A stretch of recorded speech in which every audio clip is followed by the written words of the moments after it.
Oh, hello. Welcome back to part 7 of Introduction to Dermoscopy.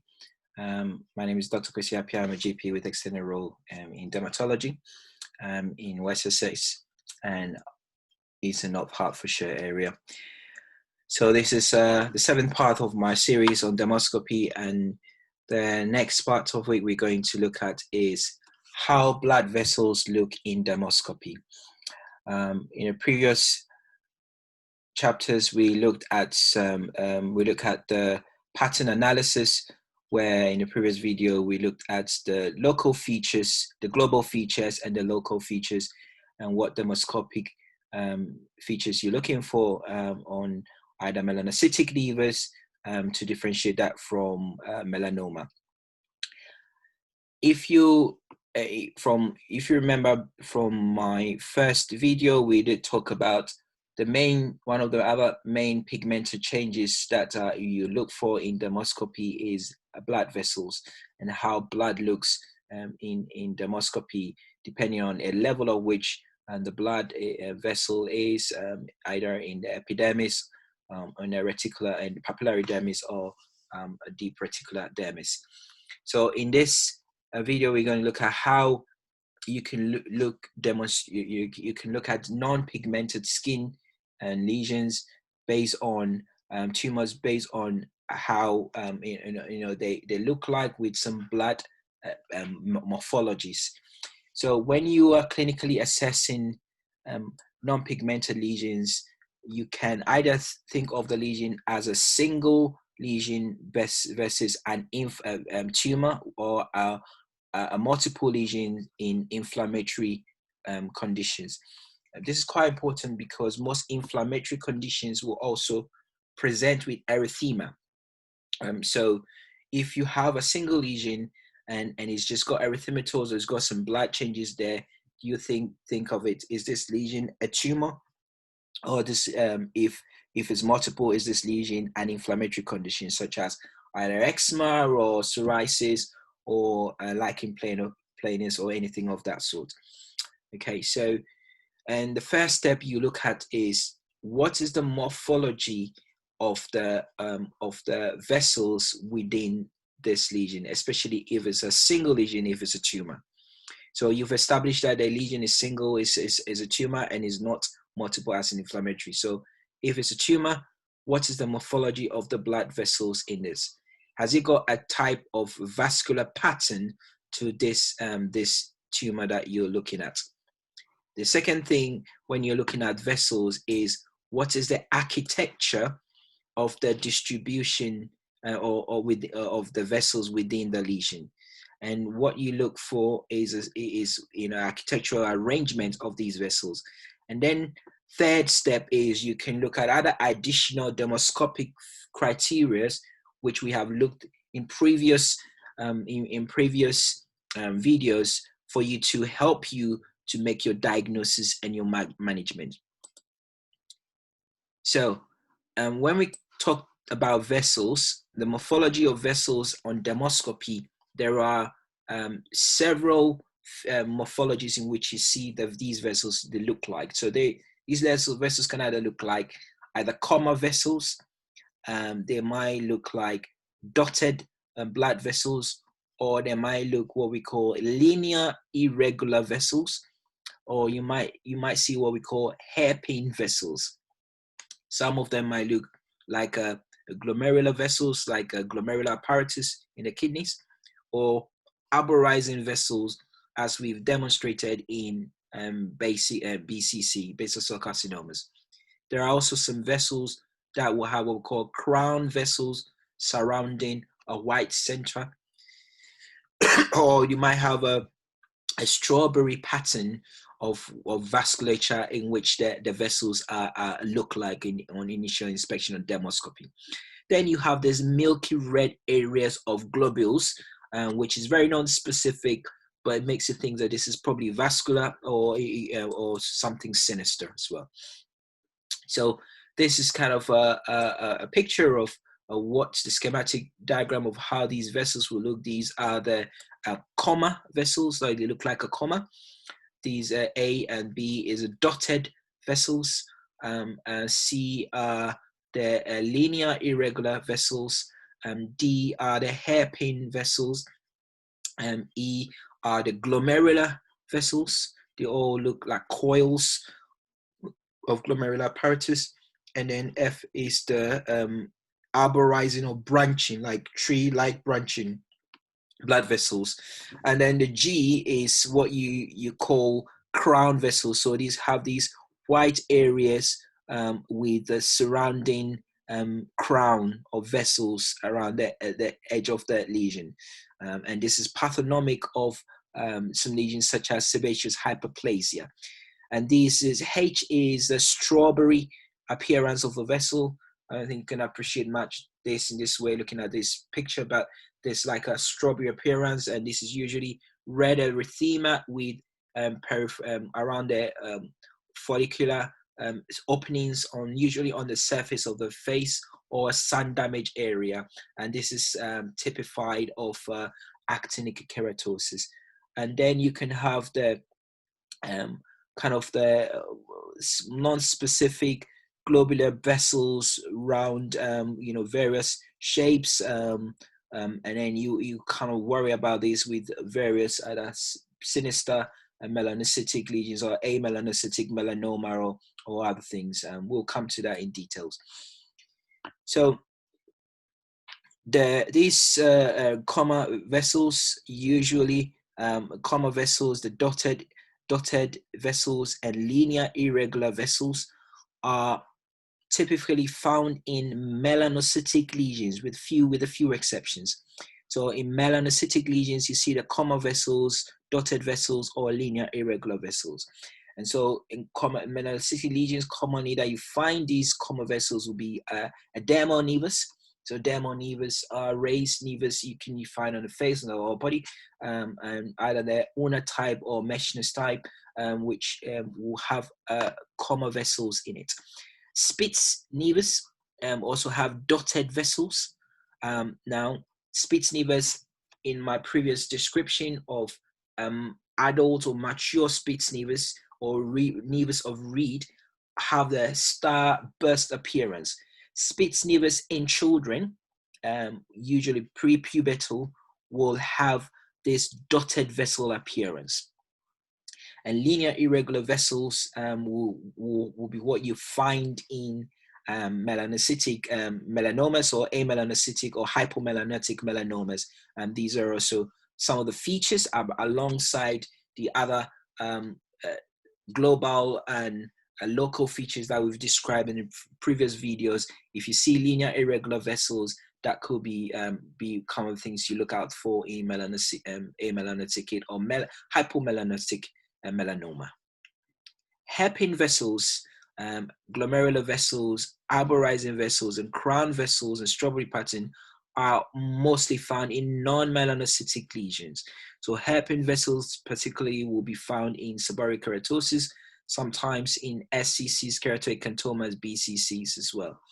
Glomerular vessels also can be found in these lesions, also in SCCs, keratoid cantomas, and Bowen's disease. And then arborizing vessels, as we all know, are pathognomic or found in BCC. But we told you that not only BCCs, but lesions growing from the dermal aspect of the skin can also show expansion from the dermis. We also show arborizing vessels, and like sometimes you can find them in epidermal sebaceous tumors as well. Crown vessels is a typical feature for sebaceous hyperplasia, and a strawberry pattern for actinic keratosis. The milky red areas of globules, which is very non-specific, you worry about amelanocytic or hypomelanotic melanomas. So this is more details of what I'm talking about in terms of the appearance. So regular arrangement. So the next architectural arrangement of the vessels is also important. If it's regular in A, they'll all be like this, or it might be in strings, like strings of pearls. I remember I told you the variant of seborrheic keratosis as in clear cell acantoma, it gives you this ring of pearls in the vessel appearance. And then in clear cell acantoma, you might see some milialar cyst as well as other features of seborrheic keratosis for you to think that it is a seborrheic keratotic type of a lesion. It can be clustered, like in C. So you might have glomerular vessels which are clustered in various parts of the lesion, or it might be radially projecting, like in hairpin vessels, radially projecting, and in some keratinizing tumors such as SCCs, keratoacantomas, will also show some kind of radial projection, like this one here, of hairpin vessels in there. It can be branched. The architectural wise, and we talked about the BCCs have the arborizing blood vessels, or you might have the irregular, which has a dotted, branch, linear, hairpin, everything going on. And when you see that, you're worried about a nasty lesion or melanoma.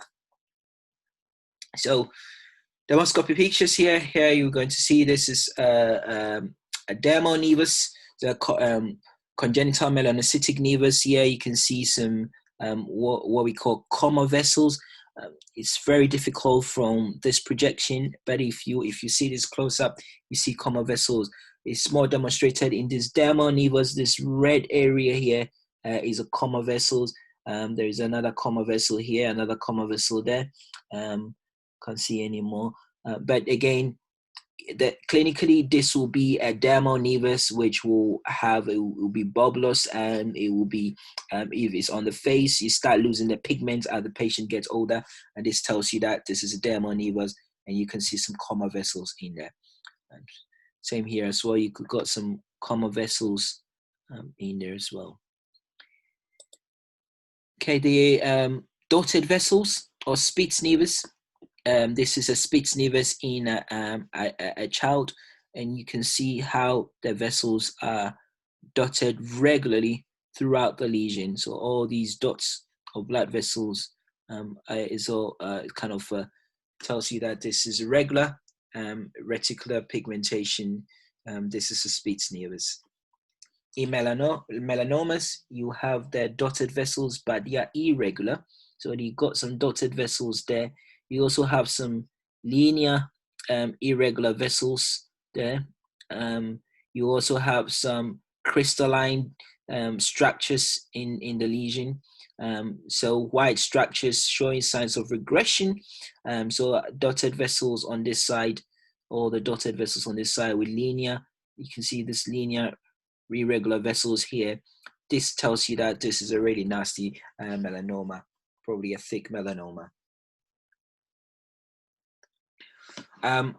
Squamous cell carcinomas, also which are non-pigmented, so not classically indicated for dermoscopy. However, dermoscopy of invasive SCC has some really fascinating features, which you can demonstrate some white background color, white circles in the lesion on the face, and a white halo around the vessels corresponding to proliferation of keratinocytes. So the hairpin vessels that we described are also found in squamous cell, and also you have these polymorphic vessels around the periphery of some squamous cell tumors. The central crust also corresponds to area of ulceration. So this is a patient with an SCC, and this is a clinical picture of the lesion here. Sorry, I'm gonna go back. Sorry about that. This is a clinical picture of the lesion here, and this is a dermoscopy of the lesion here. So on the edges, you can see some vessels there. You can see some vessels there. You can see some vessels there. You can see some vessels there. All here are some vessels there. Some area of ulceration. There's another ulceration, area of ulceration here. You can see there's a facial lesion. There is these hypo pigmented areas of keratin, follicular plugging around these areas. It tells you that there's an SCC. There's a background of strawberry appearance of possibly actinic keratosis, over which over the years is gradually developed from. So you can see those actinic keratosis changes over which this SCC has developed. So this is an SCC, and this gentleman here. So this is actinic keratosis that I told you about, this strawberry appearance. It's just so-called strawberry pattern or pseudo network with the surface of a strawberry. We got the follicular plaques here. These are and with the surrounding erythema, just creating this strawberry appearance of the lesion. This is due to dark background erythema, interrupted hair follicles, and filled with keratin plaque. And this is what you get in actinic keratosis.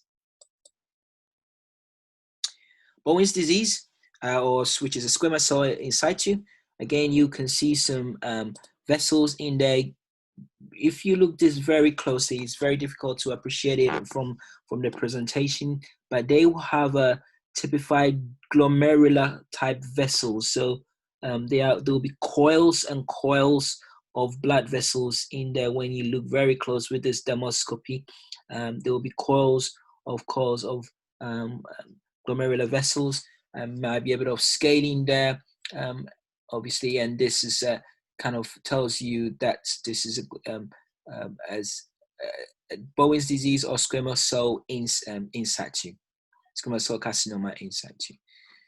Okay, we see clinical management of this is different, depends on the confidence of most GPs. Some people it's easier to just refer, and because there might be a background of either risk factors of sun damage and other sun related non-melanocytic melanomas, as well, or non-melanoma skin cancers as well.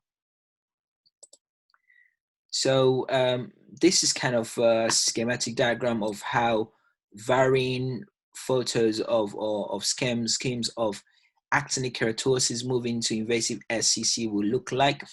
So you had this strawberry appearance that you look for, the red pseudo network which we showed.